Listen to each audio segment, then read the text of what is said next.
ചോദിച്ചവളാണ് ആയിഷ. എനിക്ക് മുഴുഭ്രാന്താണെന്ന് പറഞ്ഞ് മക്കാ മണ്ണിലൂടെ ആളുകൾ കല്ലെറിഞ്ഞപ്പോൾ എന്റെ മാണിക്യമുത്താണെന്ന് ലോകത്തോട് വിളിച്ചു പറഞ്ഞവളാണ് എന്റെ പ്രിയപ്പെട്ട ഖദീജ. മാത്രമല്ല 25 വർഷക്കാലം ഞങ്ങൾ കുടുംബജീവിതം നയിച്ചിട്ട് 25 വർഷക്കാലം ഞങ്ങൾ ഒരുമിച്ച് വിവാഹ ജീവിതം ദാമ്പത്യ ജീവിതം നയിച്ചിട്ട് ഒരു കടുകുമണിയുടെ അളവ് പോലും ഖദീജ ബീവി റളിയല്ലാഹു അൻഹാ ഇന്ന് വേദനിപ്പിച്ചിട്ടില്ല ആയിഷ. 25 കൊല്ലക്കാലം പട്ടിണി ഉണ്ടായിരുന്നു ആയിഷ, കഷ്ടപ്പാടുകൾ ഉണ്ടായിരുന്നു ആയിഷ, പ്രതിസന്ധികൾ ഉണ്ടായിരുന്നു ആയിഷ, ഉപരോധങ്ങൾ ഉണ്ടായിരുന്നു ആയിഷ.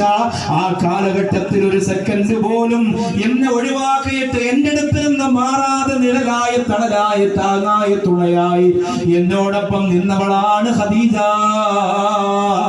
അതുകൊണ്ട് തന്നെ ഖദീജ ബീവിക്ക് പകരം നിന്റെ ഹൃദയത്തിനകത്ത് മറ്റൊരു സ്ഥാനം കൊടുക്കാൻ ലോകത്തൊരു പെണ്ണിന് ഇതുവരെ കഴിഞ്ഞിട്ടില്ലെന്ന് റൂഹി ഫിദാ നബി മുഹമ്മദ് മുസ്തഫ സല്ലല്ലാഹു അലൈഹി വസല്ലം തങ്ങൾ പറയുമ്പോൾ കണ്ണുനീരോടെ ആയിഷ റളിയല്ലാഹു അൻഹ പറയുകയാണ്, ഇനി പറയില്ല നബിയേ, അങ്ങയുടെ പ്രിയപ്പെട്ട ഖദീജ ബീവിയെ കുറിച്ച് ഒരു സെക്കൻഡ് പോലും ഇനി ഞാൻ മോശത്തരമായി ചിന്തിക്കൂല. അങ്ങയുടെ അമിതമായ പ്രണയത്തിന്റെ ലഹരിയിൽ അങ്ങ് ജീവിച്ചുകൊള്ളുക എന്ന് ആയിഷ റളിയല്ലാഹു അൻഹ മറുപടി കൊടുത്തു പോയെങ്കിൽ എന്റെ പ്രിയപ്പെട്ട കുളത്തൂര് മസ്ജിദിന്റെ തിരുമുമ്പിൽ സ്വലാത്തിന്റെ ബറക്കത്ത് കൊത്തിയെടുക്കാൻ പറന്നിറങ്ങിയ പറവകളായ സ്വലാത്ത് നഗരിയിൽ വന്നിരിക്കുന്ന പ്രിയപ്പെട്ട പുരുഷന്മാരോട്, സഹോദരിമാരോട്, കുഞ്ഞുമക്കളോട്, ഉസ്താദുമാരോട്, ഉപ്പമാരോട്, ഉമ്മമാരോട് ചോദിക്കുകയാണ്, എന്തുകൊണ്ടാണ് ഖദീജ ബീവി റളിയല്ലാഹു അൻഹയ്ക്ക് ഇത്രയും വലിയ സ്ഥാനമാ ഹൃദയത്തിനകത്ത് കിട്ടിയത്? വേറെ ആർക്കും കിട്ടാത്ത പദവി എന്തുകൊണ്ടാണ് അല്ലാഹുവിന്റെ റസൂലിന്റെ ഹൃദയത്തിനകത്ത് ഖദീജ ബീവി റളിയല്ലാഹു അൻഹയ്ക്ക് കിട്ടിയത്? നമ്മളൊക്കെ നബിദിനം ആഘോഷിക്കുന്നത് എന്തിനാ? കോടിക്കണക്കിന് മുഹബ്ബീങ്ങളുടെ അവസാനത്തെ ആളായിട്ടെങ്കിലും ആ മുത്തിന്റെ ഹൃദയത്തിനകത്തും ഇരിക്കാൻ വേണ്ടിയിട്ടാണ്. നമ്മളൊക്കെ മൗലിദ് ഓതുന്നത് എന്തിനാണ്? ലക്ഷക്കണക്കിന് ആശിഖീങ്ങൾ ആ മുത്ത് നബിയുടെ ഹൃദയത്തെ വാരി പുണരുമ്പോ അതിന്റെ അവസാനത്തെ ആളായിട്ടെങ്കിലും മാറാൻ വേണ്ടിയിട്ടാണ്. നമ്മളൊക്കെ 14 വർഷം കൊണ്ട് എല്ലാ മാസത്തിന്റെയും അവസാന ദിവസത്തെ സ്വലാത്തിന് വേണ്ടിയിട്ട് ഈ കുളത്തൂര് പള്ളിയുടെ ബറക്കത്തുള്ള തിരുഹദ്റത്തിലേക്ക് കടന്നു വരുന്നത് എന്തിനാ? ഈ സ്വലാത്ത് കൊണ്ട് മുത്തുനബിയോടുള്ള അടുപ്പം കൂടാനാണ്, അവിടുത്തെ മനസ്സിന്റെ അകത്തൊരു സ്ഥാനം കിട്ടാനാണ്, നാളെ പരലോകത്ത് ശഫാഅത്തും ഹൗദുൽ കൗസറും കിട്ടാനാണ്, അവിടുത്തെ പൂനിലാവ് നാടിക്കുന്ന പൂമുഖം കൊണ്ട് അല്ലാഹു റബ്ബുൽ ഇസ്സത്തിന്റെ പള്ളിപ്പറമ്പിന്റെ ഇരുട്ടറ വീട് കിടക്കുന്ന ഖബറിന്റെ കാലകാല ഗർഭത്തിന്റെ അകത്ത് പ്രഭ കിട്ടാനാണ്, പ്രകാശം കിട്ടാനാണ്. എന്നാൽ ഖദീജ ബീവി റളിയല്ലാഹു അൻഹ കിട്ടിയത് അത്രയും വലിയ സ്ഥാനമാണെങ്കിൽ, അത്രയും വലിയ പദവിയാണെങ്കിൽ, ആ ജീവിതത്തെ ഒന്ന് പഠിച്ചു നോക്കിയിട്ട് ആ പദവിയെക്കാലത്തും താഴെ താഴെ താഴെ പദവിയിലുള്ള ഒരാളെങ്കിലും ആകാൻ കഴിയുമോ എന്ന് നമുക്കൊന്ന് പരിശോധിച്ചാലോ? അത്രയും വലിയ സ്ഥാനം കിട്ടിയില്ലെങ്കിലും നമ്മൾ ഈ ആഘോഷങ്ങളുടെ കൂട്ടത്തിൽ, ഈ സ്വലാത്തിന്റെ കൂട്ടത്തിൽ, ഈ പ്രഭാഷണത്തിന്റെ കൂട്ടത്തിൽ, ഈ ഭക്ഷണ വിതരണത്തിന്റെ കൂട്ടത്തിൽ ഖദീജ ബീവി റളിയല്ലാഹു അൻഹയ്ക്ക് എന്തുകൊണ്ട് അത്രയും വലിയ സ്ഥാനം കിട്ടി എന്നൊന്ന് പഠിച്ചാൽ നമുക്കും ഒരു ശ്രമം നടത്താൻ പറ്റും. ഖദീജ ബീവി റളിയല്ലാഹു അൻഹ കിടന്നുറങ്ങുന്നത് ജന്നത്തുൽ മുഅല്ലയിലാണ്. ഇന്ന് ഈ പ്രസംഗം ഇവിടെ കഴിയുമ്പോൾ 10 മണിക്കോ 10:30 അല്ലെങ്കിൽ 11 മണിക്കോ നമ്മൾ സലാത്ത് ചൊല്ലി പിരിയുമ്പോൾ പേടിക്കണ്ട, നേരത്തെ നിർത്താം. ഭക്ഷണമൊക്കെ തരുന്നത് കൊണ്ട് ഇന്നലത്തെ പോലെ 12 മണിക്ക് പിരിഞ്ഞാലും ബുദ്ധിമുട്ടാണ്, നേരത്തെ നിർത്താം. പക്ഷെ അങ്ങനെ പിരിയുമ്പോൾ ഖദീജ ബീവി റളിയല്ലാഹു അൻഹ എന്ന പുന്നാരപ്പൂവിന്റെ ഹൃദയം കവർന്നെടുത്ത ആ മഹദിയായ ഉമ്മാക്ക് വലിയ സന്തോഷം ഉണ്ടാവുന്ന ദിവസമായിരിക്കണേ. അങ്ങനെ സന്തോഷം ഉണ്ടായാൽ മുത്തുനബിക്ക് സന്തോഷം ഉണ്ടാവും. മുഅല്ലയിൽ എന്റെ ഉമ്മ ഖദീജ ബീവിയുണ്ട് പരനേ, മുസമ്മിലിൻ നെഞ്ചിനുള്ളിൽ സിറാജായി മിന്നി നിന്ന് കുളിരേ, കൺതടം ഒഴുകുമീ വഴിയിലാകെ നബിയേ, കൺമണി ഖദീജ ബി പ്രണയനിലാമഴയേ, എന്നെ മോനേന്ന് വിളിക്കോ അനുര അനുരാഗ ജാലം തുറക്കൂ, എന്നെ മോനേന്ന് വിളിക്കൂ, അനുരാഗ ജാലം തുറക്കൂ. മുഅല്ലയിൽ എന്റെ ഉമ്മ ഖദീജ ബീവിയുണ്ട് പരനേ, മുസമ്മിലിൻ നെഞ്ചിനുള്ളിൽ സിറാജായി മിന്നി നിന്ന് കുളിരേ. ജന്നത്തുൽ മുഅല്ല സിയാറത്തിന് വേണ്ടി പരിശുദ്ധ പള്ളിയിൽ നിന്ന് അവിടത്തേക്ക് നടന്നു പോകുമ്പോൾ ആ നടന്നു പോകുന്ന വഴിയിൽ വെച്ച് ഈ പാവപ്പെട്ടവൻ എഴുതിയ വരികളാണിത്. ഖദീജ ബീവി റളിയല്ലാഹു അൻഹയുടെ ഓർമ്മകളെ ഹൃദയ പുസ്തകത്തിലേക്ക് ചേർത്ത് വെച്ചുകൊണ്ട് കണ്ണീരോടെ സമർപ്പിച്ചതാണ്. അല്ലാഹുവേ നീ സ്വീകരിക്കണേ അല്ലാ, നീ സ്വീകരിക്കണേ അല്ലാ. എന്റെ കുളത്തൂര് വന്ന പ്രിയപ്പെട്ട സഹോദരങ്ങളോട് പറയുകയാണ്, ഖദീജ ബീവി റളിയല്ലാഹു അൻഹയുടെ ജീവിതം പഠിക്കുമ്പോ ഏറ്റവും പ്രധാനപ്പെട്ട 3 കാര്യങ്ങളിലാണ് നബി സല്ലല്ലാഹു അലൈഹി വസല്ലമ തങ്ങളെ അവർ അത്ഭുതപ്പെടുത്തിയതെന്ന് കാണാം. 3 കാര്യങ്ങളിൽ അത്ഭുതപ്പെടുത്തി. നമ്മളും ആ 3 കാര്യങ്ങളിലൂടെ ഒന്ന് അത്ഭുതപ്പെടുത്താൻ ശ്രമിക്കാം. 1, സമ്പത്ത് കൊണ്ട് സ്വതക്ക ചെയ്യുന്ന വിഷയത്തിൽ നബി സല്ലല്ലാഹു അലൈഹി വസല്ലമ തങ്ങളെ ഖദീജ ബീവി റളിയല്ലാഹു അൻഹ അത്ഭുതപ്പെടുത്തി. സ്വതക്ക ചെയ്യുന്ന വിഷയത്തിൽ അത്ഭുതപ്പെടുത്തി. ചെറിയ അത്ഭുതമൊന്നുമല്ല, നബി തങ്ങൾ അത്ഭുതപ്പെട്ട് കണ്ണു തുറന്നിരുന്നു പോയി. ആ തരത്തിൽ സ്വതക്ക ചെയ്തു. ലോകത്തൊരു പെണ്ണിനും അങ്ങനെ സ്വതക്ക ചെയ്യാൻ പറ്റില്ല. ഒരു പെണ്ണിനും അങ്ങനെ സ്വതക്ക ചെയ്യാൻ പറ്റില്ല. ഇപ്പൊ നിങ്ങൾ പറയും, ഓ എനിക്ക് അവളെ പോലെ സ്വത്തുണ്ടായിരുന്നെങ്കിൽ, എനിക്ക് യൂസുഫ് അലിയെ പോലെ പണം ഉണ്ടായിരുന്നെങ്കിൽ, എനിക്ക് അംബാനിയെ പോലെ വീടുണ്ടായിരുന്നെങ്കിൽ അതൊക്കെ ഞാൻ കുളത്തൂര് പള്ളിക്ക് എഴുതി കൊടുക്കുമായിരുന്നു എന്ന് പറയും. ചുമ്മാ പറയാണ്. അതുണ്ടാവൂല എന്ന് ഇവിടുത്തെ താത്താക്ക് നല്ലപോലെ അറിയാം. ഏത് താത്ത ചാരോട്ട് പോണത്തെ താത്താക്ക് നല്ലപോലെ അറിയാം. അപ്പൊ അത് ഉണ്ടായാലോ ചെയ്യൂല. പക്ഷെ നമ്മളിങ്ങനെ പറയാം, അതുണ്ടെങ്കിലും ഞാൻ കൊടുക്കുമായിരുന്നു എന്ന് പറയാം. ഒരു രസത്തിന് എങ്ങനെ പറയാമെന്ന് മാത്രമേ ഉള്ളൂ. ഖദീജ ബീവി റളിയല്ലാഹു അൻഹ ഉണ്ടായി, എല്ലാ സ്വത്തും ഉണ്ടായി. മക്കത്തെ ഏറ്റവും വലിയ സമ്പന്നയായിരുന്നു ഖദീജ ബീവി റളിയല്ലാഹു തആല. അവർക്കുണ്ടായിരുന്ന പോലെ മക്കത്തെ അവർക്കുണ്ടായിരുന്ന പോലെ ഈന്തപ്പനത്തോട്ടം ആർക്കും ഉണ്ടായിരുന്നില്ല. അവർക്കുണ്ടായിരുന്നതുപോലെ കൊട്ടാര സമുച്ചയം ആർക്കും ഉണ്ടായിരുന്നില്ല. അവര് ശരീരത്തിൽ അണിഞ്ഞിരുന്ന സ്വർണ്ണാഭരണം പോലെ ലോകത്തൊരു പെണ്ണും അണിഞ്ഞിട്ടില്ല. അത്രയും സ്വത്തുണ്ടായിരുന്നു ഖദീജ ബീവി റളിയല്ലാഹു അൻഹ. അവരുടെ കല്യാണം നടക്കുന്ന ദിവസം, മുത്തുനബി സല്ലല്ലാഹു അലൈഹി വസല്ലം തങ്ങളുടെ കല്യാണം നടക്കുന്ന ദിവസം ആദ്യത്തെ അത്ഭുതം അവിടെയായിരുന്നു. ഇത് പഠിച്ചിട്ട് നമ്മളും സ്വതക്ക കൊണ്ട് അൽഹംദുലില്ലാഹ് അത്ഭുതപ്പെടുത്താൻ ശ്രമിക്കണം. ആദ്യത്തെ അത്ഭുതം അവിടെയായിരുന്നു. കല്യാണം നടക്കുന്ന ദിവസം ഒരു പ്രായം ചെന്ന സ്ത്രീ ആ കല്യാണ പന്തലിന്റെ മുറ്റത്ത് വന്നു. മക്കളെ ശ്രദ്ധിച്ച് കേൾക്കണം കേട്ടാ, ശ്രദ്ധിച്ച് കേൾക്കണേ. എന്തായാലും മെസ്സി തോറ്റി, ഇനിയിപ്പോ 4 വർഷം കഴിയണം കേട്ടാ. ശ്രദ്ധിച്ച് കേട്ടോ. റൊണാൾഡോയാ ആണല്ലേ? പിന്നെ യമാൻ അല്ലേ? ജയിച്ചോടുകൂടി എല്ലാവരും യമാനിയായി. പിന്നെ അപ്പൊ ശ്രദ്ധിച്ച് കേട്ടോ കേട്ടാ. ഇടയ്ക്കിടയ്ക്ക് ചോദ്യം ചോദിക്കാനും മറുപടി വരണം. പേരൊക്കെ ചോദിക്കാം കേട്ടോ. അപ്പോ ഈ കല്യാണം നടക്കുന്ന സദസ്സിലേക്ക് പ്രായം ചെന്ന് കണ്ണുകുഴിയിൽ വീണ് വയോവൃദ്ധയായ ഒരു സ്ത്രീ വന്നു. വന്നിട്ട് ചോദിച്ചു, ഇത് മുഹമ്മദ് നബി സല്ലല്ലാഹു അലൈഹി വസല്ലം തങ്ങളുടെ കല്യാണം നടക്കുന്ന പന്തലല്ലേ എന്ന് ചോദിച്ചു. എല്ലാവരും പറഞ്ഞു, അതെ, എനിക്ക് ആ മുഹമ്മദിനെ ഒന്ന് കാണണം. അവര് പറഞ്ഞു, ഇപ്പൊ കഴിയുമെന്ന് അറിയില്ല, മുഹമ്മദ് നബി സല്ലല്ലാഹു അലൈഹി വസല്ലം തങ്ങൾ അകത്താണ്. അങ്ങനെ ഓരോരുത്തർ ഇങ്ങനെ പറഞ്ഞു നിബിധങ്ങൾ അറിഞ്ഞു ഒരു പ്രായം ചെന്ന് ഉമ്മ വന്നിരിക്കുന്നു എന്നറിഞ്ഞു.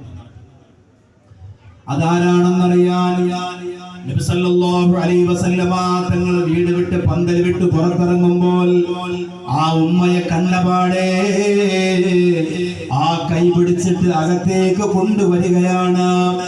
ഖദീജ ബീവി റളിയല്ലാഹു അൻഹ നോക്കുന്നു. പുതുമണവാട്ടിയായ ഖദീജ നോക്കുകയാണ്. ആരെയാണ് ഈ വിളിച്ചുകൊണ്ട് വരുന്നത്? മുഹമ്മദ് നബി. ഒരു പ്രായം ചെന്ന കിളവിയാണ്. ശരീരം മെലിഞ്ഞു പോയിട്ടുണ്ട്. മോശമായ വസ്ത്രമാണ് ധരിച്ചിരിക്കുന്നത്. അല്ലാഹുവിന്റെ റസൂലേ, ഇതാരാണെന്ന് ചോദിക്കുമ്പോ നബിതങ്ങൾ കരയുകയാണ്. ആ മുത്തു നബി പറയുന്നു, എന്റെ ഉമ്മയാണ് ഖദീജ, എന്റെ ഉമ്മയാണ് ഖദീജ. ഖദീജ ബീവി പറയുകയാണ്, അങ്ങയുടെ ഉമ്മ മരണപ്പെട്ടു പോയല്ലോ, ഇത് പിന്നെ ഏതുമ്മയാണ്? ഉമ്മു നബിന്റെ ഉമ്മാനെ അറി ആമിനെ ഉമ്മാ നബിയെ മുല കൊടുത്താറ്റി പോറ്റിയ ഉമ്മ ബീവി ഹലീമ ഉമ്മയാണ്, തനിക്ക് മുലപ്പാല് തന്ന ഹലീമ ബീവി എന്ന ഉമ്മയാണ് ഈ വന്നിരിക്കുന്നതെന്ന് പറഞ്ഞപ്പോ ഖദീജ ബീവി റളിയല്ലാഹു അൻഹ നോക്കുമ്പോൾ അല്ലാഹുവിന്റെ റസൂല് കരയുകയാണ്. എന്തിനാ നബി അവിടുന്ന് കരയുന്നത്? മുത്തുനബി പറയുന്നു, എന്റെ ഉമ്മ ധരിച്ചിരിക്കുന്ന വസ്ത്രം കണ്ടോ, എനിക്ക് പാല് തന്ന ഉമ്മ ധരിച്ചിരിക്കുന്ന വസ്ത്രം കണ്ടോ, അവര് ഭക്ഷണം കഴിച്ചിട്ടില്ല, അവർക്ക് എടുത്തു കൊടുക്കാൻ എന്റെ കൈവശം ഒന്നുമില്ലല്ലോ എന്ന് ഓർത്തുകൊണ്ടാണ് ഞാൻ കരയുന്നതെന്ന് പറയുമ്പോ ഖദീജ ബീവി റളിയല്ലാഹു അൻഹ പറയുന്നു, യാ റസൂലല്ലാഹ്, എന്റെ സമ്പത്ത് അങ്ങേക്കുള്ളതല്ലേ നബിയേ, ഒരു സ്വത്തും എനിക്ക് വേണ്ട നബിയേ, എന്റെ സമ്പാദ്യം അങ്ങേക്കുള്ളതല്ലേ നബിയേ, ആ സമ്പത്ത് അങ്ങ് ചിലവഴിച്ചു കൊള്ളുക, അങ്ങയുടെ ഉമ്മാക്ക് എന്താണോ ആവശ്യമുള്ളത് അത് മുഴുവനും അങ്ങ് കൊടുത്തുകൊള്ളുക നബിയേ. ആ ഖദീജ ബീവി ചോദിക്കുന്നു ഹലീമ ബീവിയോട്, നിങ്ങൾക്ക് എന്താണ് വേണ്ടത്? ഹലീമ ബീവി കൈകൊണ്ട് വായിലേക്ക് ആംഗ്യം കാണിക്കുകയാണ്, കഴിച്ചിട്ടില്ല മോളെ, ഭക്ഷണം കഴിച്ചിട്ടില്ല മോളെ, കഴിക്കാൻ ഭക്ഷണം വേണം മോളെ. വയറ് നിറച്ച് ഭക്ഷണം കൊടുക്കുകയാണ്. ആ കാണുന്ന മരുഭൂമിക്കപ്പുറം കഴിയുന്ന പ്രിയപ്പെട്ട സുഖമില്ലാതെ കിടക്കുന്ന ഭർത്താവിന് കൊടുക്കാൻ വേണ്ടി ഭക്ഷണം പാക്ക് ചെയ്ത് കൊടുക്കുകയാണ്. ഇനി എന്താണ് വേണ്ടതുമ്മ? മോളെ, എനിക്ക് ജീവിക്കാൻ ഒരു മാർഗമില്ല മോളെ, ഞാനും എന്റെ ഭർത്താവും രോഗിയാണ്. ഖദീജ ബീവി പറയുകയാണ്, എന്റെ പ്രിയപ്പെട്ട ഉമ്മ, നിങ്ങൾക്ക് 200 ആട് വളർത്തരാം, 200 ആട് വളർത്തരാം, ആടിനെ വെച്ചുകൊണ്ട് ജീവിക്കാൻ കഴിയട്ടെ, അതിനെ നോക്കാനുള്ള ആളെ തരാം, ആടുകൾക്ക് കഴിക്കാനുള്ള ഭക്ഷണം തരാം, ഉമ്മാക്ക് ധരിക്കാനുള്ള വസ്ത്രം തരാം. യാചകയായി വന്ന ഹലീമ, മുഷിഞ്ഞ വസ്ത്രം ധരിച്ചുകൊണ്ട് വന്ന ഹലീമ രാജകുമാരിയെ പോലെ ഒട്ടകപ്പുറത്ത് മടങ്ങി പോകുന്നത് കണ്ടപ്പോ അല്ലാഹുവിന്റെ റസൂൽ നബി മുഹമ്മദ് മുസ്തഫ സല്ലല്ലാഹു അലൈഹി വസല്ലമ തങ്ങൾ സന്തോഷിക്കുകയാണ്. ആ സ്വതക്ക കണ്ട് അത്ഭുതപ്പെട്ടു പോയി. സ്വന്തം ഉമ്മയല്ല, ഭർത്താവിന് മുലപ്പാല് കൊടുത്ത ഉമ്മ. അങ്ങനെ ഒരു അത്ഭുതം മുത്തുനബിയോട് നമ്മൾ കാണിക്കണം. നമ്മൾ ഇന്ന് മോളെ കല്യാണം കഴിയുമ്പോൾ നമ്മൾ എന്താ പറയാ? മോളെ, വളയിടക്കത്തിന്റെ അന്നേ ഞാൻ നോക്കി വെച്ചതാണ് നിന്റെ അമ്മായി, അവൾ അത്ര ശരിയല്ല, അതുകൊണ്ട് നീ അവിടെ ചെന്നുടനെ അമ്മായി അമ്മ പറയണത് പോലെ ഒന്നും കേൾക്കാനൊന്നും നിൽക്കണ്ട. മോള് നെയ്യാറ്റിൻകരയിലെ ചാരോട്ട് കുളത്തെ ആയിഷാര മോളാണെങ്കിൽ ഒരുത്തിയുടെ മുമ്പിൽ ഇടിഞ്ഞിരിക്കാൻ പാടില്ല എന്ന് പറഞ്ഞിട്ടാണ് വിടുക. അപ്പൊ ആ മോക്ക് ഉള്ളിൽ ഒരു വാശി ഉണ്ടാവും. ഈ ഇരിക്കുന്ന നിങ്ങളോട് ഞാൻ ചോദിക്കട്ടെ, നിങ്ങളുടെ ഭർത്താവിന്റെ ഉമ്മ ഇന്നിവിടെ ഇപ്പൊ ദുആ ലിസ്റ്റ് വരുമ്പോ നമുക്ക് നോക്കാം, ദുആ ലിസ്റ്റ് വരുമ്പോ നമുക്ക് നോക്കാം. അടുത്ത വർഷത്തേക്ക് ഒരാള് എന്റെ ഭർത്താവിന്റെ ഉമ്മയുടെ രോഗം മാറാൻ വേണ്ടി ദുആ ചെയ്യാൻ ഏതെങ്കിലും ഒരു പെണ്ണ് കൊടുക്കും നമുക്കറിയാം. ഏതെങ്കിലും ഒരു പെണ്ണ് കൊടുക്കും നമുക്കറിയാം. ഞാനൊരു പ്രാവശ്യം ഹജ്ജിന് പോയ സമയത്ത്, അന്ന് ഈ ഭൂമി കുലുക്കുണ്ടായ സമയമാണ്. മക്കയിലും സൗദിയിലൊക്കെ ഒരുപാട് സ്ഥലത്ത് ഭൂമി കുലുങ്ങുന്ന സമയമാണ്. അപ്പൊ ഞാൻ ഹറമിന്റെ ഒരു ഭാഗത്ത് ഉംറയൊക്കെ കഴിഞ്ഞതിന് ശേഷം നമ്മൾ ആ മറ്റേ മറുവയുടെ ഭാഗത്ത് നിന്ന് മുടിയൊക്കെ വെട്ടി തഹലിലായതിനു ശേഷം ഇറങ്ങി സംസാരിക്കുമല്ലോ. ആ സമയത്ത് ഒരു ഷെഡിന്റെ ഭാഗത്തേക്ക് മാറ്റി നിർത്തി അവരോടൊക്കെ പറഞ്ഞു, അൽഹംദുലില്ലാ, സന്തോഷിക്കാം, സൗദിയിൽ ഭൂമി കുലുങ്ങാണ്. ചിലപ്പോൾ മക്കയിൽ കുലുങ്ങിയാൽ ഹജ്ജിന് വന്ന നമ്മളെല്ലാം മരിക്കും, മരണപ്പെട്ടാൽ ഉടൻ തന്നെ നമ്മൾ സ്വർഗത്തിൽ പോകും. ഹജ്ജിന്റെ നിയ്യത്തിൽ വന്നവരാണ്, അതുകൊണ്ട് ഒന്നുകൂടി മനസ്സൊക്കെ ഒന്ന് റാഹത്താക്കി വെക്കൂ എന്ന് ഞാൻ അവരോട് പറഞ്ഞപ്പോൾ ഒരു സഹോദരി പറഞ്ഞു, ഏതായാലും ഇപ്രാവശ്യം ഭൂമി കുലുങ്ങാൻ സാധ്യതയില്ല, കാരണം എൻ്റെ കൂടെ എൻ്റെ അമ്മായിയും കൂടെ ഹജ്ജിന് വന്നിട്ടുണ്ടെന്ന്. എന്ന് പറഞ്ഞാൽ അമ്മായി വന്നത് കൊണ്ട് നല്ല കാര്യങ്ങളൊന്നും മക്കത്ത് നടക്കാൻ സാധ്യതയില്ല, അവരത്രയ്ക്ക് മോശമാണ് എന്ന് പറഞ്ഞാൽ ഇത് പറയുന്നത് എവിടെയാണ്? മക്കത്ത് വെച്ചിട്ടാണ്. അവിടെ വെച്ച് പോലും അമ്മായി അമ്മയെ ഒന്ന് സൗലിഹത്തായി നല്ലവരായി എല്ലാം പുറക്കപ്പെട്ട് എല്ലാം ക്ഷമിച്ച് കാണാൻ അവർക്ക് കഴിയുന്നില്ല എന്നതാണ് വാസ്തവം. അങ്ങനെ വെറുത്തു പോകാൻ പാടില്ല. നമ്മൾ മനുഷ്യരല്ലേ, നാളെ നമുക്ക് എന്താ ഒരു ആവശ്യം ഉണ്ടാകില്ല എന്ന് ആര് കണ്ടു? നമുക്ക് നാളെ ഒരു പ്രധാനപ്പെട്ട ഒരു വിഷയം വരില്ല എന്ന് ആര് കണ്ടു? അപ്പൊ ആദ്യം സഹോദരിമാരുടെ ഏറ്റവും വലിയ പ്രശ്നം എന്താ? ഉസ്താദിനോട് വന്ന് പറയും, ഉസ്താദെ ദുആ ചെയ്യണം, എന്റെ മോളെ കുടുംബജീവിതം ശരിയല്ല. ഉസ്താദ് പറയും, എന്ത് പറ്റിപ്പോയിത്ത? അത് അവന്റെ ഉമ്മായ മതി. പിന്നെ അങ്ങനല്ലേ, അത് വലിയ തെറ്റാണോ? 7 വൻപാവത്തിൽപ്പെട്ടതുപോലെയാണ് താത്തമാര് കാണാം. അവന്റെ ഉമ്മായ മതി, പിന്നെ ഉമ്മായ അല്ലാതെ പിന്നെ ആരെ അവൻ സ്നേഹിക്കണം? അവനവന്റെ ഉമ്മായെ സ്നേഹിക്കുന്നത് കൊണ്ടാണ് അവൻ അല്ലാഹ് ദീർഘായുസ് കൊടുക്കുന്നത്.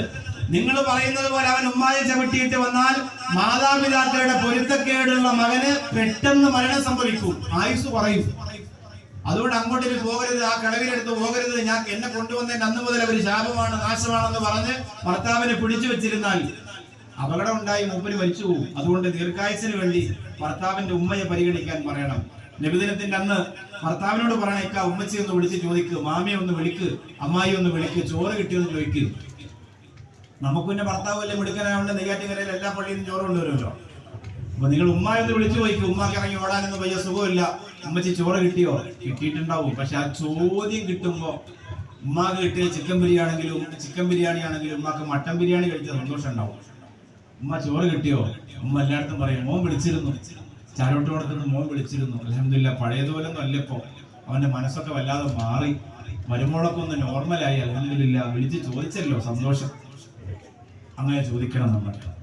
ഭർത്താവിന്റെ സ്വന്തം ഉമ്മയല്ലാതിരുന്നിട്ട് പോലും അലീമാ ബീവിക്ക് ഖദീജ ബീവി കാണിച്ച ഈ ഒരു സമർപ്പണ സ്വതക്ക കണ്ടപ്പോ നബി തങ്ങൾ അത്ഭുതപ്പെട്ടു പോയി. നമ്മളും ചിലപ്പോൾ പണം ചെലവഴിക്കേണ്ടി വരും. കല്യാണം കഴിഞ്ഞാൽ ഉമ്മയെ മാറ്റാൻ പാടില്ല, ഭാര്യയോടൊത്ത് ജീവിക്കുമ്പോ തന്നെ. പിന്നെ ചില ഉമ്മമാരുണ്ട്, മക്കളെ സംസാരിക്കില്ലേ, നിങ്ങൾക്ക് കല്യാണ സമയം ആയില്ലെന്ന് അറിയാം, പക്ഷെ എന്നാലും നിങ്ങളെ വിഷയത്തിലേക്ക് വരുന്നുണ്ട് കേട്ടാ, നിങ്ങളെ വിഷയത്തിലേക്ക് വരുന്നുണ്ട്, മദ്രസ ക്ലാസ് ഒക്കെ വരുന്നുണ്ട്, ശ്രദ്ധിച്ചോ. അപ്പോ നിങ്ങൾ സംസാരിക്കുമ്പോ വിഷയം മാറിപ്പോണം കേട്ടാ, അതുകൊണ്ട് ശ്രദ്ധിക്കണം. ഞാൻ നോട്ട് ചെയ്ത് വെച്ച് പറയുന്നതല്ല, അതുകൊണ്ട് ശ്രദ്ധിക്കണം, സംസാരിച്ചുകൊണ്ടിരിക്കരുത്.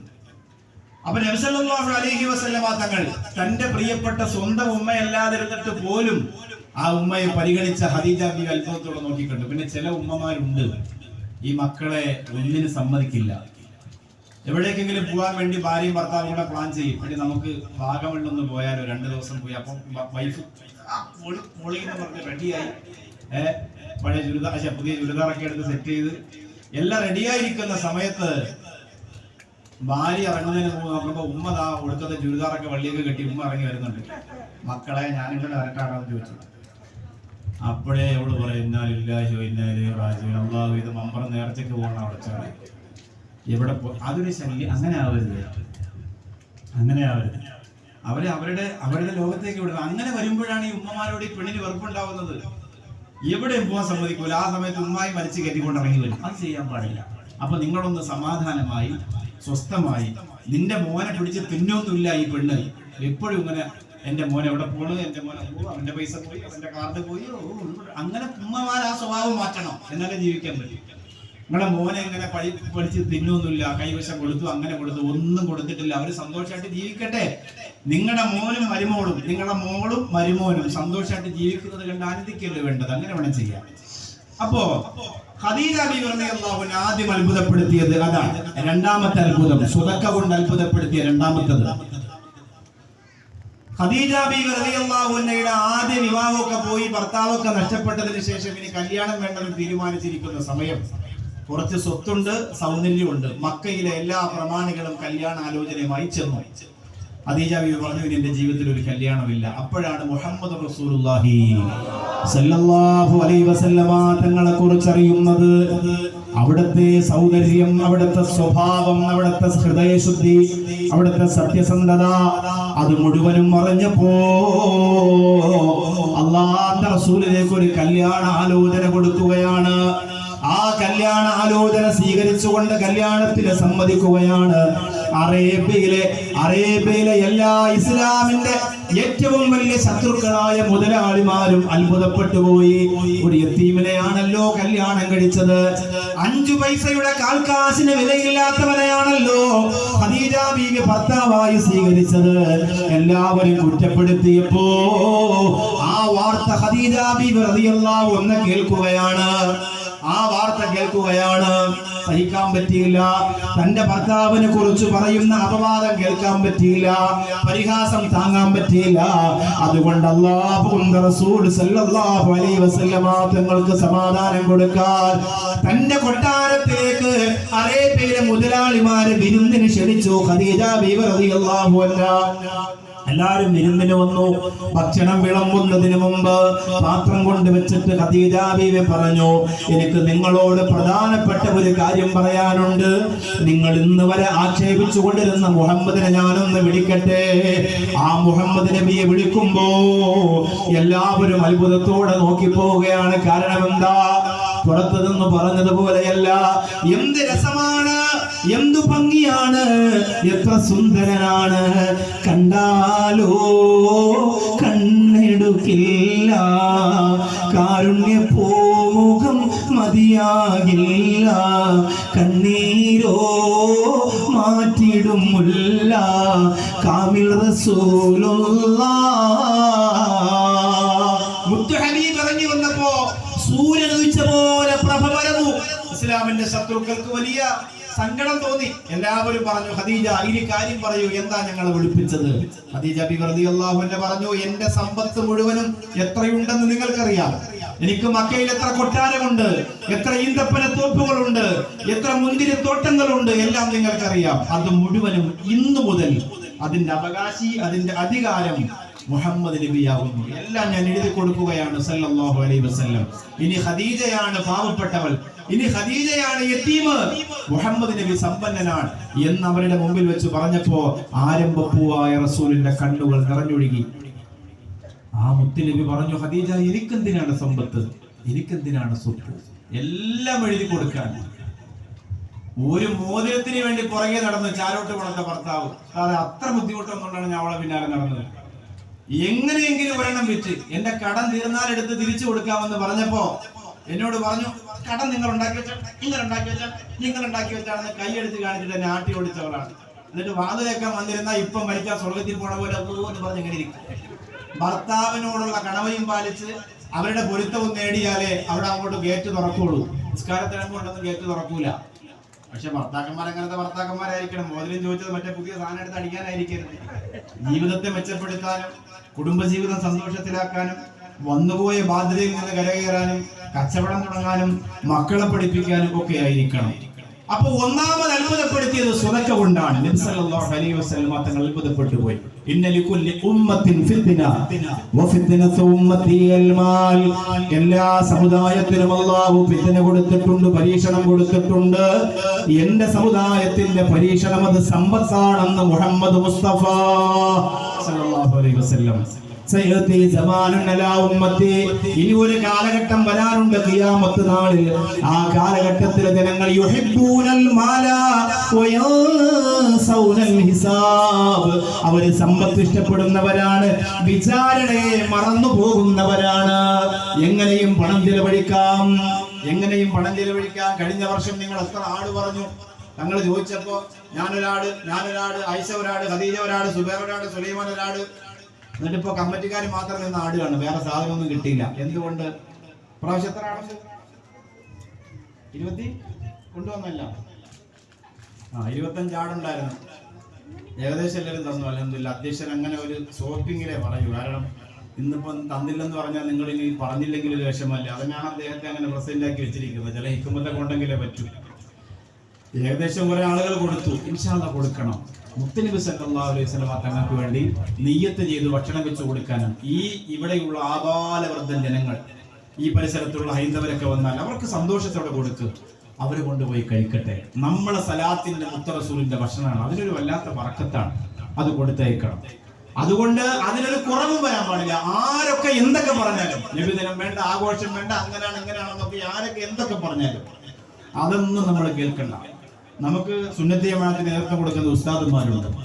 മഹാന്മാരുടെ ഇജാസത്ത് പ്രകാരമുള്ള സലാത്തുണ്ട്. ആ സലാത്തിന്റെ അത്ഭുതം നിങ്ങൾ കണ്ടുകൊണ്ടിരിക്കുന്നു കണ്ണിൽ. ഈ പള്ളിക്കകത്ത് ഞാനൊന്നൊരു കട്ടൻ ചായ കുടിക്കാൻ കസേരയിട്ട് കയറിയിരുന്നപ്പോൾ എനിക്കുണ്ടായ ഒരു പൊളിവ്. ഇത്ര വൃത്തിയാക്കിയില്ല നിങ്ങളുടെ പള്ളിയെ, AC ഒക്കെ വെച്ച്. ആ പള്ളി, നിങ്ങളുടെ വീട് കഷ്ടപ്പെടട്ടെ, നിങ്ങൾക്ക് ദാരിദ്ര്യം ഉണ്ടാവട്ടെ, അതൊന്നും നിങ്ങൾക്ക് വിഷയമല്ല. നമുക്ക് നമ്മുടെ പള്ളി വലുതാണ്. അങ്ങനെ നിങ്ങൾ അതിനെ പരിഗണിച്ചപ്പോ അത് സലാത്തിന്റെ അത്ഭുതമാണ്. 14 വർഷം കൊണ്ട് നിങ്ങൾക്കുണ്ടായ മാറ്റമൊക്കെ സലാത്ത് കൊണ്ട് കിട്ടിയതാണ്. അതുകൊണ്ട് ഒട്ടും കുറയ്ക്കണ്ട. എല്ലാവരോടും പറയാണ്, ആകെ അടുത്ത വർഷം ഒരു ആട് പറഞ്ഞാൽ ചിലപ്പോൾ ഒരു 15,000 രൂപ 12,000 രൂപ കൊടുക്കുമ്പോൾ ഒരു ആട് കിട്ടും. അത് നിയ്യത്ത് ചെയ്ത് വെച്ചാൽ ഒരു മാസം 1000 രൂപ മാറ്റി വെച്ചാൽ നിങ്ങൾക്കത് വാങ്ങിക്കൊടുക്കാൻ പറ്റും. കൊടുക്കാതിരിക്കരുത്. ഞാൻ ചോദിക്കുമ്പോൾ എല്ലാവരും കൊടുക്കണം. അടുത്ത വർഷം ഗംഭീരമാക്കണം. അള്ളാഹുവിന്റെ തൗഫീഖ് ഉണ്ടെങ്കിൽ ഈ വിനീതനും വരാനും കാണാനും നിങ്ങളുമായുള്ള ആ സ്നേഹബന്ധം നിലനിർത്താനും ഇനിയും ഈ സ്വലാത്തിന്റെ മധുരം നുകരാനും അള്ളാഹു തൗഫീഖ് തരട്ടെ. അപ്പൊ ആ വിഷയത്തിൽ സമ്പത്ത് കൊണ്ട് അത്ഭുതപ്പെടുത്തണം. മുത്തുനബി സല്ലല്ലാഹു അലൈഹി വസല്ലം തങ്ങൾ ഇങ്ങനെ റൗള ശരീഫിൽ നിന്ന് നോക്കും. പടച്ചോനെ ചാരോട്ട് കൊടുത്ത ജനങ്ങൾ ഗൾഫിൽ സാമ്പത്തിക മാന്ദ്യമാണ്, മിസൈൽ വീണ് യുദ്ധാനന്തരമുണ്ടായ പ്രതിസന്ധികളാണ്, കഷ്ടപ്പെട്ടുകൊണ്ടിരിക്കുകയാണ്, നാട്ടിൽ ബിസിനസ്സുകൾ പൊട്ടിക്കൊണ്ടിരിക്കുകയാണ്, വിദേശത്തെ കമ്പനികൾ പൂട്ടിക്കെട്ടിക്കൊണ്ടിരിക്കുകയാണ്. അതിനിടയിലും എന്റെ പേരിൽ ചാരോട്ട് കണക്ക് നടത്തുന്ന ആഘോഷം കണ്ടിട്ട് അള്ളാഹുവിന്റെ ഹബീബ് സല്ലല്ലാഹു അലൈഹി വസല്ലം തങ്ങൾക്ക് അത്ഭുതപ്പെടുത്തണം. അങ്ങനെ അത്ഭുതപ്പെടുത്തിയാൽ ഒന്നാമത്തെ കടമ്പ നമ്മൾ കടന്നു. ഖദീജ ബീവി റളിയല്ലാഹു അൻഹ കടന്നുപോയ ഒന്നാമത്തെ കടമ്പ നമ്മൾ കടക്കുകയാണ്. രണ്ടാമത് ഖദീജ ബീവി റളിയല്ലാഹു അൻഹയുടെ കടമ്പ അത് സ്നേഹം കൊണ്ട് അത്ഭുതപ്പെടുത്തിയതാണ്. ഖദീജയെ പോലെ ഒരു പെണ്ണുവന്റെ ഹൃദയത്തിൽ അതുപോലെ ഒരു സ്ഥാനം അലങ്കരിച്ചിട്ടില്ലെന്ന് മുത്തുനബി പറഞ്ഞിട്ടുണ്ടെങ്കിൽ രണ്ടാമത്തത് സ്നേഹമാണ് മോളെ. പുന്നാര റസൂലുള്ളാഹി സ്വല്ലല്ലാഹു അലൈഹി വസല്ലമ തങ്ങളെ സ്നേഹം കൊണ്ട് തോൽപ്പിച്ചു കളഞ്ഞവളാണ് ഖദീജത്തുൽ കുബ്രാ. അതിനും 2-3 ഉദാഹരണങ്ങളുണ്ട്. അതിന്റെ ഒന്നാമത്തെ ഉദാഹരണം എപ്പോഴും അറിയുമോ? സ്നേഹം കൊണ്ട് തോൽപ്പിച്ചു കളഞ്ഞത് എപ്പോഴും അറിയുമോ? നമുക്കറിയാം അല്ലാഹുവിന്റെ റസൂൽ സല്ലല്ലാഹു അലൈഹി വസല്ലമ തങ്ങള് ആരാധനാ നിമഗ്നനായി പർവ്വതത്തിന്റെ മുകളിൽ ഏകനായിട്ട് ധ്യാനത്തിലിരിക്കാൻ വേണ്ടി പോകുമായിരുന്നു. ആ പർവ്വതത്തിന്റെ മുകളറ്റത്തുള്ള ഗുഹയ്ക്കകത്ത് അല്ലാഹുവിന്റെ റസൂൽ ചെന്നിരിക്കുകയാണ്. കുറെ സമയം, ഒരു ദിവസം പകല് മുഴുവനും രാത്രി മുഴുവനും ദിവസങ്ങളോളം അങ്ങനെ ഇരിക്കും. അങ്ങനെ ഇരിക്കുമ്പോ ആദ്യമായി ജിബ്രീൽ പറന്നിറങ്ങുകയാണ്. നമ്മൾ ജിബ്രീലിനെ കണ്ടിട്ടില്ലല്ലോ. ജിബ്രീലിന് ഒരുപാട് ചിറകുകളുണ്ട്, ആ ചിറകടിക്കൊരു ശബ്ദമുണ്ട്, കണ്ടാൽ തന്നെ ഒരു വല്ലാത്ത രൂപമാണ്. ഉംറയ്ക്ക് പോകുമ്പോ അമീറുമാരോട് പറഞ്ഞ് അല്ലാഹുവിന്റെ റസൂലിന്റെ അരികിലേക്ക് ആദ്യമായി ജിബ്രീൽ പറന്നിറങ്ങിയ പർവ്വതത്തിന്റെ മുകളില് ഞങ്ങൾക്കൊന്ന് കയറണമെന്ന് പറയണേ എന്റെ കുളത്തൂരിലെ പെങ്ങളെ. ആ പർവ്വതത്തിന്റെ മുകളിൽ കയറുമ്പോ ആളുകൾ ഉണ്ടായാൽ പോലും നമുക്ക് പേടിയാണ്. അപ്പൊ ഭീകരമായ അറേബ്യയിലെ രാത്രിയിൽ ഒറ്റക്ക് അല്ലാഹുവിന്റെ റസൂൽ നബി മുഹമ്മദ് മുസ്തഫ സല്ലല്ലാഹു അലൈഹി വസല്ലമ തങ്ങൾ ആരാധനയിൽ ഇരിക്കുമ്പോ അവിടെയാണ് ജിബ്രീൽ പറന്നിറങ്ങുന്നത്. ആദ്യമായി കാണുകയാണ് ആ മുഖവും ആ ചിറകടിയും ആ ശബ്ദവും ആദ്യമായി കാണുകയാണ്. ജിബ്രീൽ പറഞ്ഞു ഇഖ്റ ബിസ്മി റബ്ബിക്കല്ലദീ ഖലഖ, നിന്നെ സൃഷ്ടിച്ച സൃഷ്ടാവിന്റെ നാമത്തിൽ വായിക്കുക. എഴുതാൻ അറിയാത്ത മുഹമ്മദ് നബി മുഹമ്മദ് മുസ്തഫ, വായിക്കാൻ അറിയാത്ത മുസ്തഫ മുഹമ്മദ് നബി സല്ലല്ലാഹു അലൈഹി വസല്ലമ തങ്ങൾ പറഞ്ഞു മാ അന എനിക്ക് പാരായണം ചെയ്യാൻ, എനിക്ക് വായിക്കാൻ, എനിക്ക് ഓതാൻ അറിയില്ല. വിറയ്ക്കുകയാണ് മുത്തുനബി.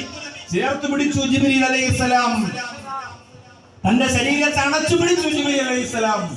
ശരീരം തളർന്ന് ക്ഷീണിച്ച് നബി സല്ലല്ലാഹു അലൈഹി വസല്ലം തങ്ങൾ അവിടെ നിന്ന് ഇറങ്ങി ഓടി വന്നത് എവിടേക്കാണ് വന്നത്? ഖദീജ ബീവി റളിയല്ലാഹു അൻഹയുടെ അരികിലേക്കാണ് വന്നത്. വന്ന ഉടനെ പറഞ്ഞ വാക്കെന്താണ്?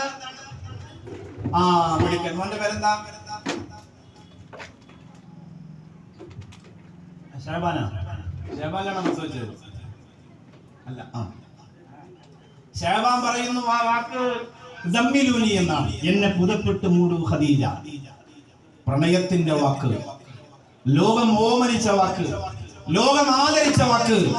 1000 കവിത എഴുതിയാലും രസം തീരാത്ത വാക്ക്, 10,000 കഥ എഴുതിയാലും അവസാനിക്കാത്ത വാക്ക്. സമ്മിലൂനി സമ്മിലൂനി സമ്മിലൂനി. പേടിച്ച് വിറച്ച് പനി പിടിച്ചിട്ട് ആ വീടിന്റെ മുമ്പ് വന്നിരുന്നുകൊണ്ട് ജിബ്രീൽ അലൈഹിസ്സലാമിന്റെ രൂപഭാവത്തിന്റെ ഭയം തന്റെ മനസ്സിൽ നിന്ന് നഷ്ടപ്പെടാതെ ഓടി എത്തിയിട്ട് പറയുകയാണ് ഖദീജ സമ്മിലൂനി, എന്നെ ഒന്ന് പുതപ്പ് കൊണ്ട് മൂടൂ ഖദീജ. അവിടെ ഖദീജ ബീവി റളിയല്ലാഹു അൻഹ പുതപ്പ് കൊണ്ട് മൂടുക മാത്രമല്ല ചെയ്തത്, അവിടെ ഖദീജ ബീവി റളിയല്ലാഹു അൻഹ ഒരു പുതപ്പ് കൊണ്ട് തല കൊണ്ട് മൂടിയത് മാത്രമല്ല, പിന്നെയോ ഒരുമ്മ പിടിക്കുന്ന പോലെ, ഒരുമ്മ ചേർത്ത് വെക്കുന്ന പോലെ, ഒരുമ്മ ഓമനിക്കുന്ന പോലെ, ഒരുമ്മ മുത്തം കൊടുക്കുന്ന പോലെ, ഒരുമ്മ ഉപദേശിക്കുന്ന പോലെ അണച്ചു പിടിച്ചിട്ട് പറയുകയാണ്, വല്ലാഹി ലാ യുഹ്സികല്ലാഹു അബദാ. ഒരിക്കലും പേടിക്കരുത്, അല്ലാഹു താങ്കളെ കൈവടിയൂല, അല്ലാഹു താങ്കളെ കൈവടിയൂല. ആ വാക്കുമതി ഒരു ഭർത്താവിനെ ജീവിക്കാൻ, ആ വാക്കുമതി ഒരു ഭർത്താവിന് എനർജി കിട്ടാൻ, ആ വാക്കുമതി ഒരു ഭർത്താവിന് ഊർജം കിട്ടാൻ. തളർന്നുകൊണ്ട് ഗൾഫിൽ നിന്ന് ചാരോട്ട് കൊണത്ത ഭാര്യയെ ഭർത്താവ് വിളിക്കുകയാ. ഭർത്താവ് വിളിക്കാണ്, തളർന്ന് ക്ഷീണിച്ച് വിളിക്കാൻ, മോളെ. അപ്പൊ അവള് പറയാം, എന്താ പതിവില്ലാതെ മോളെ കീഴിലൊക്കെ വിളിക്കുന്നത്, എന്തെങ്കിലും പറ്റിയോ? അല്ലടി അങ്ങനല്ല, മിസൈലൊക്കെ വീണ് യുദ്ധത്തിന്റെ പ്രശ്നങ്ങളൊക്കെ ആയിട്ട് കമ്പനിയിൽ ചെറിയൊരു വിഷയം ഉണ്ടായിട്ടുണ്ട്. 2 ലക്ഷം ദിർഹം അങ്ങോട്ട് അടയ്ക്കണം, നാട്ടിൽ വരണമെങ്കിൽ അങ്ങോട്ട് അടയ്ക്കണം. അന്നിടത്ത് ചാടിയപ്പോഴേ ഞാൻ പറഞ്ഞില്ലേ, എല്ലാം നിങ്ങൾ ഒരുക്കി വെച്ചതാ. നിങ്ങൾ ഒറ്റ ഒരുത്തനാണ് എന്നെ നശിപ്പിച്ചത്. നിങ്ങളെ എടുത്തുചാട്ടം, നിങ്ങളുടെ അഹങ്കാരം, നിങ്ങളുടെ ധിക്കാരം. ഞാൻ അന്നേ പറഞ്ഞ അവനോടുള്ള കച്ചവടം വേണ്ട വേണ്ട വേണ്ട, കേൾക്കൂല കേൾക്കൂല കേൾക്കൂല. എന്നെ ഇതും പറഞ്ഞ് നീ വിളിക്കരുത്, പെട്രോളിൽ ഞാൻ കട്ടാക്കി പോകും. അസ്സലാമു അലൈക്കും. ഇത് പറഞ്ഞാൽ ആ പാവപ്പെട്ടവന് ജീവിക്കാൻ ഒരു ആഗ്രഹം തോന്നും. ദുബായിലെ തെരുവിലൂടെ, റോഡിലൂടെ ചീറിപ്പാഞ്ഞു പോകുന്ന വാഹനത്തിന്റെ മധ്യത്തേക്ക് ചെറുതായിട്ടൊന്ന് ചാഞ്ഞു പോയാൽ വാരി കൂട്ടിയെടുത്ത് തിരുവനന്തപുരം എയർപോർട്ടിലേക്ക് കൊണ്ടുവരേണ്ടി വരും. അല്ലാഹുവേ നീ കാക്കണേ റബ്ബേ. മനസ്സ് നീറി റൂമിന്റെ അകത്ത് കിടന്നിട്ട് ഉറങ്ങാൻ പറ്റാതെ തിരിഞ്ഞു മറിഞ്ഞു കിടക്കും. കൂട്ടുകാർ പറയും, എടാ നാട്ടിൽ പോകണോ നബിദിനൊക്കെയാണ്, ഒരു കുപ്പി എടുത്താലോ? കഴിഞ്ഞ വർഷം വരെയും വേണ്ട, അത് ഹറാമാണെന്ന് പറഞ്ഞവൻ ഇപ്പൊ എഴുന്നേറ്റ് പറയും, എന്നാ ഒരു 30 വഴിയടിയാം പോക്കും, ഇനിയിപ്പോ എന്തായാലും നാട്ടിലോട്ട് പോകാൻ പറ്റില്ല, അവളും കൂടെ ചവിട്ടി പുറത്താക്കി, എന്നാ പിന്നെ വെള്ളമടി, അങ്ങനെ സ്റ്റാർട്ട് ചെയ്യും. പിന്നീട് നിങ്ങൾ കുറെ നാളുകളിൽ ഉസ്താന്റെ എന്ന് പറയും, ഭർത്താവ് ഭയങ്കര കുടിയ. എന്താ കാരണം? നിങ്ങളാ കാരണം. അവനെ പിടിച്ചു നിർത്തേണ്ട സമയത്ത്, ചേർത്ത് അണക്കേണ്ട സമയത്ത്, താലോലിക്കേണ്ട സമയത്ത് നല്ല മനഃശാസ്ത്രപരമായി 2 വാക്ക് പറഞ്ഞ് നാട്ടിലെത്തിക്കുന്നതിന് പകരം നിങ്ങൾ ആ മനസ്സിനെ കുത്തി കുത്തി നോവിപ്പിച്ചു. വല്ലാഹി ലാ യുഹ്സികല്ലാഹു അബദാ. അല്ലാഹ് നിങ്ങളെ ഒരിക്കലും കൈവടിയില്ല എന്നൊരു വാക്ക് പറയണം. ബിസിനസ് പോയെങ്കിൽ പോട്ടേക്കാം, നിങ്ങൾ വിഷമിക്കല്ലേ. അപ്പൊ അവൻ അവിടെ നിന്ന്, അല്ലാഹ് ഇതാരാ പറഞ്ഞ, വിഷമിക്കണ്ടേക്കാ, ഞാനില്ലേ. എന്തായാലും ദുഃഖവും സന്തോഷം നമ്മൾ ഒരുമിച്ച് അനുഭവിക്കും. ഇപ്പൊ ഈ വീട്ടിൽ നിന്ന് മാറി ചെറ്റക്കൂരെ പോകേണ്ടി വന്നാലും ഞാൻ സഹിച്ചോളാം, എനിക്കൊരു പ്രശ്നമില്ല എന്ന് നിങ്ങളൊരു വാക്ക് പറഞ്ഞാൽ അവന്റെ മനസ്സിൽ വല്ലാത്ത ആനന്ദവും സന്തോഷവും ഉണ്ടാവും. ഇതാണ് ഉണ്ടാവേണ്ടത്, ഇതാണ് ഉണ്ടാക്കേണ്ടത്. നമ്മൾ അത് ചെയ്തു കൊടുക്കണം. വല്ലാഹി ലാ യുഹ്സികല്ലാഹു അബദാ. അല്ലാഹു നിങ്ങളെ ഒരിക്കലും കൈവടിയൂല എന്നൊരു വാക്ക് മനസ്സറിഞ്ഞ് പറഞ്ഞെങ്കിൽ വെറുതെ ഒരു പുതപ്പിട്ട് മൂടിയതല്ല ഖദീജ ബീവി. ആ പുതപ്പ് വിടാതെ ചേർത്ത് വെച്ചിട്ട് ഒരു ഉമ്മ പറയുന്ന പോലെ, ഉമ്മാന്റെ മോൻ വിഷമിക്കണ്ടെന്ന് പറയുന്ന പോലെ, ഉമ്മാന്റെ കുട്ടി ഒരു സ്ഥലത്തും തോറ്റുപോകില്ല എന്ന് പറയുന്ന പോലെ അള്ളാന്റെ റസൂലിനോട് ഖദീജ ബീവി പറയുകയാണ്, നിങ്ങൾ വേദനിക്കണ്ട, നിങ്ങൾ തോറ്റുപോകില്ല, നിങ്ങൾ വിഷമിക്കണ്ട, നിങ്ങൾ പരാജയപ്പെടൂല. ഈ ഒരു വാക്കാണ് സ്നേഹം കൊണ്ട് മുത്തുനബിയെ അത്ഭുതപ്പെടുത്തിയത്. ഈ ഒരു വാക്കാണ് സ്നേഹം കൊണ്ട് പുന്നാര നബി തങ്ങൾ അത്ഭുതപ്പെടുത്തിയത്.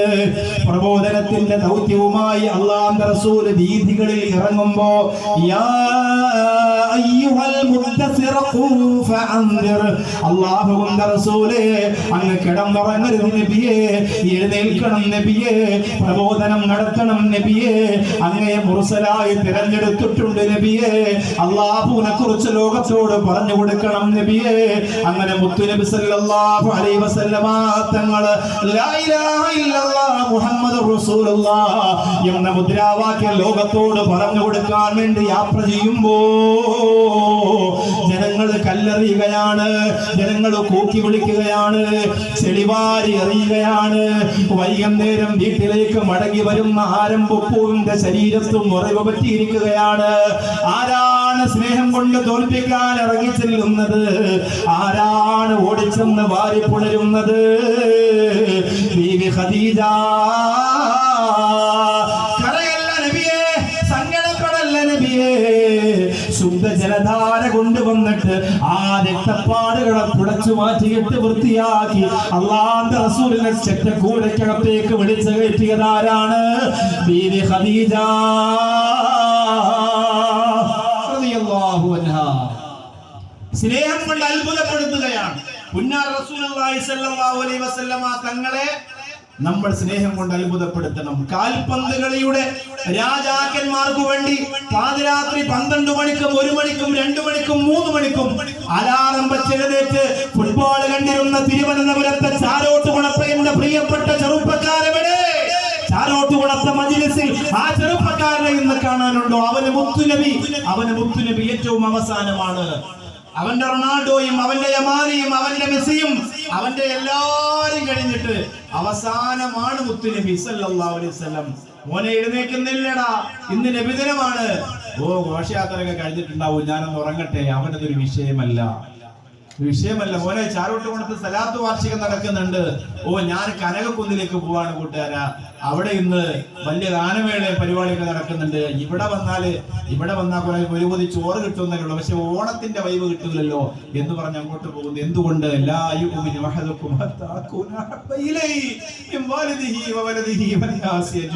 ഉമ്മയേക്കാൾ വാപ്പയേക്കാൾ ലോകത്തുള്ള സർവ്വ ആളുകളെക്കാൾ അവനുള്ള സ്വത്തിനേക്കാൾ സ്ഥാനത്തെക്കാൾ മാനത്തെക്കാൾ പദവിയേക്കാൾ പവറിനേക്കാൾ പുന്നാര നബി മുഹമ്മദ് മുസ്തഫ സല്ലല്ലാഹു അലൈഹി വസല്ലം തങ്ങളെ പ്രിയം വെക്കുന്നത് വരെ നിങ്ങൾ മുഅ്മിനല്ലെന്ന് ശഫീഉന മുഹമ്മദ് മുസ്തഫ സല്ലല്ലാഹു അലൈഹി വസല്ലം. അങ്ങനെ മുഅ്മിനാവാൻ നമുക്ക് കഴിയണ്ടേ? ചെറുപ്പക്കാരാ, ചാരോട്ടുകുളത്തെ ചെറുപ്പക്കാരോട് പറയുന്ന പോലെ ഇവിടെ എല്ലാ മാസവും വ്യാഴാഴ്ച സമാപനം സ്വലാത്ത് നടക്കുമ്പോ ഒന്ന് വന്നിരിക്കണം ചെറുപ്പക്കാരാ.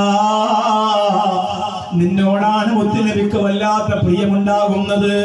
അബൂ ഹുറൈറ റളിയല്ലാഹു അൻഹു ചേർത്ത് പിടിച്ചവരാണ് നബി മുഹമ്മദ് മുസ്തഫ. അനസ് റളിയല്ലാഹു അൻഹു ചേർത്ത് പിടിച്ചവരാണ് നബി മുഹമ്മദ് മുസ്തഫ.